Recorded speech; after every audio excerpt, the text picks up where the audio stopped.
अब ये बताएं कि नवाज शरीफ साहब जो हैं उन्होंने शहबाज शरीफ साहब को वज़ारत उज़्मा का उम्मीदवार डिक्लेयर कर दिया, जबकि मुस्लिम लीग नून जो है वो इलेक्शन से 2-3 दिन पहले तक दावे कर रही थी कि हमारे अगले वज़ीर आज़म तो नवाज शरीफ साहब होंगे। तो ये जो नवाज शरीफ साहब ने फैसला किया है, इस पर मुस्लिम लीग नून के कारकुनों की एक बड़ी तादाद जो है वो काफ़ी मायूस नज़र आती है। ये नवाज शरीफ साहब ने ये फैसला क्यों किया है? मीर साहब, मेरा ख्याल है कि ये फैसला जो मियाँ साहब ने किया है कि जो इस वक्त मारूजी हालात हैं उनमें उनको ऑब्वियसली शहबाज शरीफ को 100% सपोर्ट जो है मियाँ नवाज शरीफ की हासिल होगी।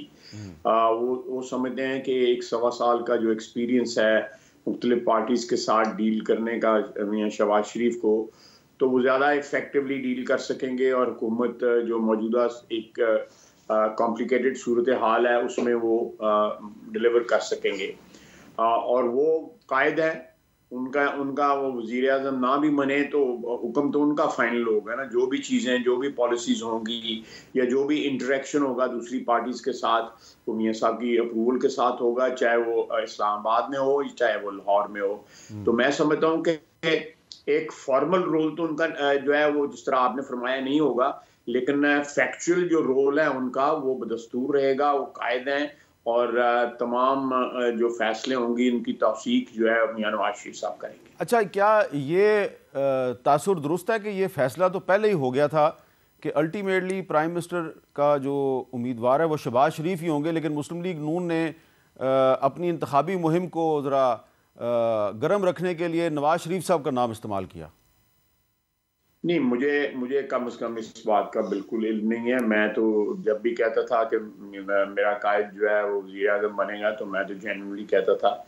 मैंने कोई ऐसी ज़ुमैनी नहीं, आपकी स्टेटमेंट। बात नहीं मैं कर रहा, आपकी बिल्कुल बात नहीं कर रहा। मैं उसको ज़रा एक और अंदाज से इस तरह बात कर देता हूँ कि मैं मिसाल देता हूँ बिलावल भुट्टो ज़रदारी साहब की, कि इलेक्शन कैंपेन में वो थ्रू आउट उन्होंने नवाज शरीफ साहब को टारगेट किया और उन्होंने कहीं पे भी शहबाज शरीफ साहब को टारगेट नहीं किया। तो क्या इसका मतलब है कि उनको यकीन था कि अल्टीमेटली जो है सपोर्ट तो हमें शहबाज शरीफ की करनी है, नवाज शरीफ की नहीं करनी?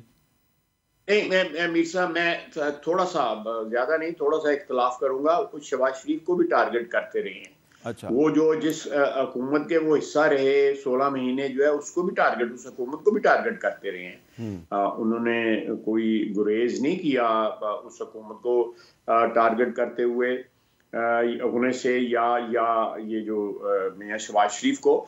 ये आपकी बात दुरुस्त है, उन्होंने मेन टारगेट जो है वो मियाँ नवाज शरीफ को रखा। बहरहाल ये उनका अपना एक मैं कहता हूँ ज़र्फ है, तो जो मैं उस पर कोई एतराज़ नहीं कर सकता। अच्छा, अब ये बताएं कि पाकिस्तान पीपल्स पार्टी ने फैसला किया है कि जी हम जो मुस्लिम लीग नून का वज़ारत उज़्मा का उम्मीदवार है उसको सपोर्ट करेंगे, लेकिन कैबिनेट में शामिल नहीं होंगे। तो क्या आपके ख्याल में ये एक बहुत बड़ा रिस्क नहीं है कि किसी भी मरले पे पीपल्स पार्टी जो है वो आपके नीचे से कलीन खींच सकती है? ये रिस्क है, मैं आपसे इत्तफाक करता हूँ। ये रिस्क हर वक्त रहेगा और इसके क्या रिस्क को कवर करने के लिए पार्टी क्या इकदाम करेगी, हमारी लीडरशिप ने ऑलरेडी बातचीत में क्या उसको कवर देने के लिए क्या सोचा है या क्या बातचीत की है पीपल्स पार्टी वालों के साथ, मुझे इल्म नहीं है। मैं इन तमाम नेगोशिएशंस में शामिल नहीं हूँ। मैं सियालकोट बैठा हूँ, गया था परसों तरसों मीटिंग में जो मियाँ नवाज शरीफ साहब ने चेयर की थी। ख्वाजा आसिफ साहब, ये बताएं कि ये अब एक हंग पार्लियामेंट जो आई है, तो ये क्या हंग पार्लियामेंट पाकिस्तान में सियासी इस्तेहकाम ला सकेगी?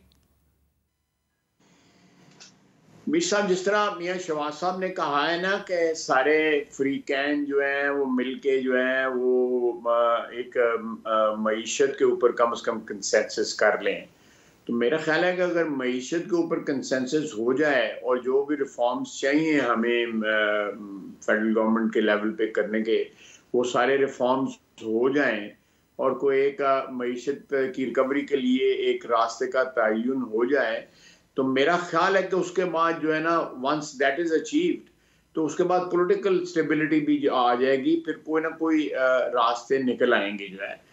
मेरा ख्याल है उससे जो है कशीदगी, पॉलिटिकल माहौल की कशीदगी में भी कमी आएगी। कम से कम मईशत के ऊपर जो है उस पर तो किसी को इख्तलाफ नहीं होना चाहिए। मियां शहबाज शरीफ ने बसीयत लीडर ऑफ अपोजिशन भी ये तजवीज़ पेश की थी और अब वो फिर कर रहे हैं। मेरा ख्याल है तमाम फरीक जो है इस पे इकट्ठे, कोई ये तो नहीं है कोई कम्युनिस्ट है या कोई सोशलिस्ट है और कोई कैपिटलिस्ट है, सारे के सारे एक ही तरह के लोग हैं, एक ही अप्रोच कर रहे के लोग हैं। और मेरा ख्याल है कि कोई हमारा माशी प्रोग्राम या माशी जो हमारे टारगेट हैं उनमें कोई भी इख्तलाफ नहीं है किसी पार्टी का आपस में जो है। नहीं, लेकिन ख़ालिद साहब मसलन मैं मिसाल देता हूँ, आज ECC का इजलास था तो उसमें ये फ़ैसला होना था कि गैस की कीमत में इजाफ़ा किया जाए ना किया जाए। उस पर कैबिनेट के जो अरकान ECC के मेंबर हैं उनमें इख्तलाफ राय पाया जा रहा था। तो ज़ाहिर बात है जब शहबाज शरीफ साहब वज़ीर-ए-आज़म बनेंगे तो एक दफ़ा फिर ये मसला आएगा, पेट्रोल महंगा करें ना करें, गैस महंगी करें ना करें, बिजली महंगी करें ना करें। ज़ाहिर बात है फिर जो पीपल्स पार्टी है या जो दूसरी छोटी जमातें हैं वो तो नहीं चाहेंगी कि इसका ब्लेम लें, तो ये फिर किसी ना किसी को कुर्बानी देनी पड़ेगी। मीर साहब, मैं इसमें थोड़ा सा जो है बात लंबी हो जाएगी। मेरे पास इसका हल मौजूद है जो आप बात कर रहे हैं कि हमें जो कीमतें बढ़ाने का जो डिमांड आती है, IMF से डिमांड आती है या हालात का जबर होता है, उसको हम अवॉइड कर सकते हैं। हमारे अंदर जो है टैक्सेस में या टैक्सेस की चोरी में या बिजली की चोरी में, गैस की चोरी में, तेल की चोरी में, अगर चोरियां थोड़ी सी कम हो जाएं तो हमारे पास वसाइल मौजूद है। हमारा यहाँ पे 8-10 हज़ार अरब रुपया जो है ना वो सारे का सारा ज़ाया चला जाता है। मैं तफसीलन अगर बात करूंगा, आप किसी वक्त चाहेंगे तो इस पे बैठ के प्रोग्राम कर लेंगे इसके ऊपर कि हमारे पास वसाइल मौजूद हैं, लेकिन जिस चीज़ की कमी जो है वो दयानतदारी की है। अगर दयानतदारी के ऊपर जोर दे तो हमारी मेरा ख्याल है उसमें हमें IMF भी सपोर्ट करेगा, वर्ल्ड बैंक भी सपोर्ट करेगा। अच्छा, ये अपना मैं आपको एक अपने प्रोग्राम का एक 10-12 साल पुराना आपको क्लिप सुनवाता हूँ। जब पीपल्स पार्टी की हुकूमत थी और डॉक्टर आसिम हुसैन साहब वज़ीर पेट्रोलियम थे तो वो ये गैस के बहरान के बारे में हमें क्या कहते थे, ज़रा सुने। जब हम गैस को एलोकेट करते हैं तो हमें बड़ा कॉशियस होना पड़ेगा कि जी हम गैस किसको एलोकेट करते हैं। इस वक्त हर पॉलिटिशियन जो है मेरे दफ्तर आते हैं और कहते हैं मेरे एरिया को गैस दे दो। आपने लाखों किलोमीटर गैस पाइपलाइंस बिछा दी हैं, गैस जब है ही नहीं तो ये सब बिछाने की ज़रूरत क्या थी। और अब प्रॉब्लम ये हो गया है कि there is shortage of gas. आज कहते हैं जी गैस ला दो, जहाँ से मर्जी है लाओ। अब गैस कहाँ से लेके आए? आपके पास गैस नहीं है?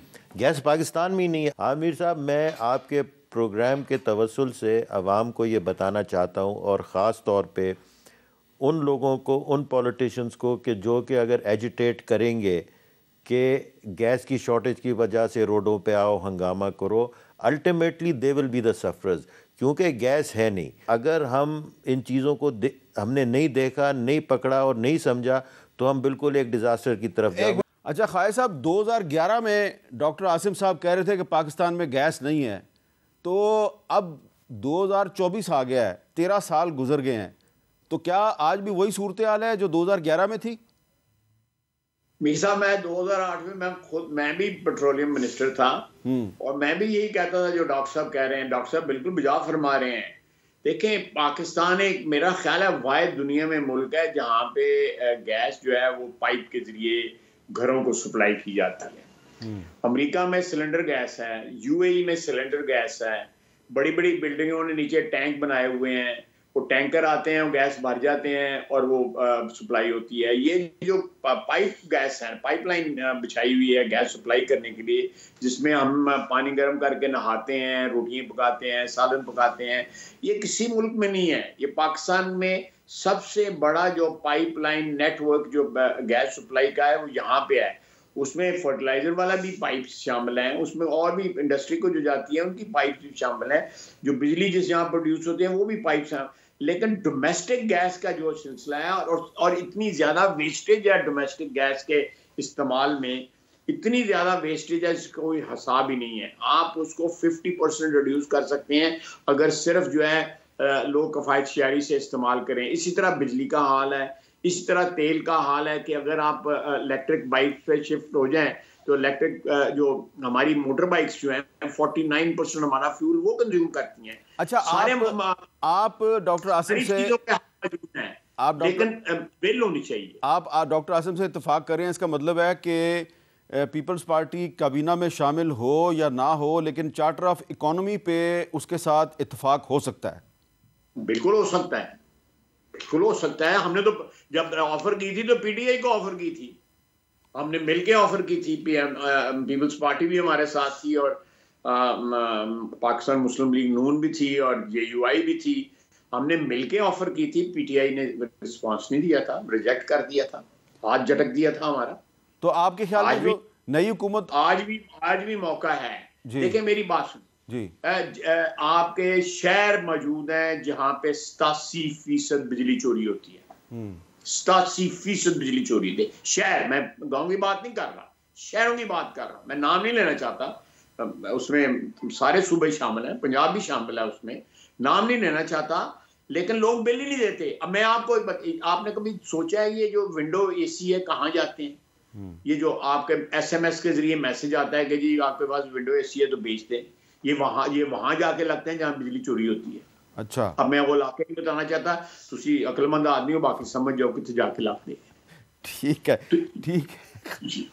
अगर इन हालात में आपको गैस पर महंगी करनी पड़ेगी, आपको पेट्रोल महंगा करना पड़ेगा, आपको बिजली महंगी करनी पड़ेगी, चोरी बंद कर दो तो सारी चीजें सस्तियां हो जाती।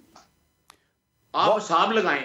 एक और मैं आपको बताता हूं जी, एक रिपोर्ट है इप्सॉस एक ऑर्गेनाइजेशन, कहते हैं 49,000 बिलियन, ये 49,000 अरब जो है हमारे रिटेल सेक्टर का जो है ना वो साइज है।